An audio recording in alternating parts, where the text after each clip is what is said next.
I was travelling बिठा दी और हल्की सी आवाज़ आई, देखिएगा ज़रा। Family was of 3 daughters and a father. उधर मैं अकेली थी और मेरे हस्बैंड के लिए बहुत ही इंटरेस्टिंग ऑब्जर्वेशन थी। कंट्रास्ट देखिएगा कि हर डिमांड मानी नहीं जा रही थी और वो अपनी बच्ची को छोड़ के चली गई। फियर फील कर लिया बहुत नहीं है। उनकी नज़र से बच्ची ओझल थी।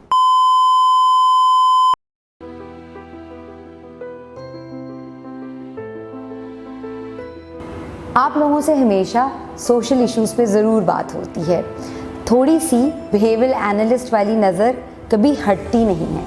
आई वॉज ट्रैवलिंग और मेरी कल की फ़्लाइट में डिले था और उसमें जो फ़्लाइट में लोग थे, जब वो इकट्ठे वेटिंग एरिया में टाइम स्पेंड करते हैं तो कुछ न कुछ एक दूसरे के बारे में पिक ज़रूर करते हैं। Very interesting family was of 3 daughters and a father. और वो फादर जो हैं अपनी तीनों बेटियों के साथ, जो डिफरेंट एज ग्रुप्स के थे, बहुत ही लविंग तरीके से, बहुत ही केयरिंग तरीके से उनसे डील कर रहे थे। डिले भी हो चुका था और छोटी वाली माशाल्लाह she was a very lively kid और वो कॉन्स्टेंटली एंगेज किए रखती थी। And the father used to come down to her level, उसकी बात सुनने में, और हर छोटी बड़ी डिमांड, जो कि हर डिमांड मानी नहीं जा रही थी लेकिन वो अटेंड ज़रूर करते थे उसकी बात को। ये करते हुए वो अपनी टीनेज डॉटर्स की तरफ से बिल्कुल उनका ध्यान नहीं हटता था कि वो एक तरफ टिल्टेड हों। टीनेजर्स के अपने डिमांड होते हैं और वो उन डिमांड्स को लेके चल रहे थे। ये मेरे हस्बैंड के लिए बहुत ही इंटरेस्टिंग ऑब्जर्वेशन थी और इतना डिले फ़्लाइट का कहाँ चला गया हमें पता भी नहीं चला, लेकिन बहुत अच्छा फील हो रहा था कि मज़बूत कॉन्फिडेंट बच्चियाँ परवान चढ़ रही थी पेरेंटिंग की वजह से। जब हम वहाँ से पहुँच गए अपनी डेस्टिनेशन को तो अभी लगेज आना था और उसके लिए एक मदर ने 1 साल की भी छोटी बच्ची बैक वाले बेंच पे बिठा दी और हल्की सी आवाज़ आई, देखिएगा ज़रा। उधर मैं अकेली थी और मेरी बैक थी, मुझे सिर्फ पीछे से आवाज़ आई है और पीछे वाली जो सीट थी वेटिंग एरिया में, वहाँ पे एक young man, hardly might have let teens होगा या टच्ड हिज 20 में भी, और हम दोनों को समझ नहीं आई ये किसको मुखातिब किया गया और वो अपनी बच्ची को छोड़ के चली गई ट्रॉली लेने। और जब वो वापस आई हैं उतनी देर में उनकी नज़र से बच्ची ओझल थी, like she couldn't see her child all through। और जब वो वापस आई हैं, बच्ची ने पहले मामा मामा मामा कहना शुरू किया है और उसके बाद मामा पुकारने में एक डिफरेंस था। फेयरफुल हो चुकी थी बच्ची, उस बच्ची को चेयर की हाइट से उतरना नहीं आता था और वो कॉर्नर में आ गई। She was about to fall, I ran and the other person, वो जो यंग मैन, ही रैन।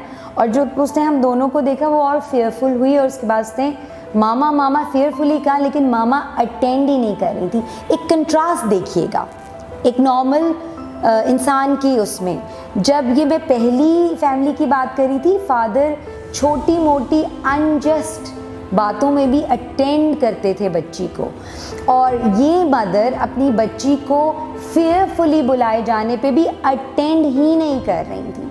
अब वो गिर जाती, थोड़ा सा कह लीजिए कि थोड़ा सा प्रोफेशनल मेरे उसमें एक जज्बात मेरे आ गए कि ये बच्ची सेफ नहीं है, क्योंकि ऐसे बहुत से केसेस मैं देख चुकी हूँ। उस बच्ची का मैंने हाथ पकड़ा और उसको उसकी मदर के पास लेके गई और मैंने थोड़े से सख्त लहजे में कहा, ये बच्ची गिर जाती, आप इसे अपने साथ रखिए। क्योंकि उन्होंने किसको ट्रस्ट किया, मुझे जिन्होंने देखा भी नहीं मेरी बैक की तरफ था, या उस यंग मैन को जिसने हामी भी नहीं भरी इस रिस्पॉन्सिबिलिटी की। वो रिस्पॉन्सिबिलिटी उसकी माँ की है। आप लोगों को एक बात बताऊं, आप लोग स्कूल्स ढूंढने में, आप लोग टॉयज़ की सिलेक्शन में, बच्चों को गैजेट्स देने में मुझसे इतने सवाल करते हैं कि ये ठीक है या नहीं है। छोटी सी चीज़, give the kids a secure and safe environment and see them thrive. दोनों पेरेंट्स में से एक पेरेंट ने इतना सिक्योर एनवायरनमेंट दिया है कि उनकी बेटियां कॉन्फिडेंट थी और the world was not a threatening place for them.